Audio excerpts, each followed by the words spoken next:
आज मैं एक दोरपूजा लोकगीत आप लोगों को सुना रही हूँ। कावना नगरिया से ओइले बोरियतिया सुन रे सखिया, कावना नगरिया भइले सोर सुन रे सखिया, कावना नगरिया से ओइले बोरियतिया सुन रे सखिया, कामना नगरिया भइले सोर सुन रे सखिया, अवध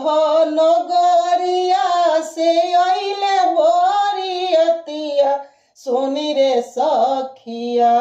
ए मिथिला नगरिया भइले सोर सुन रे सखिया, मिथिला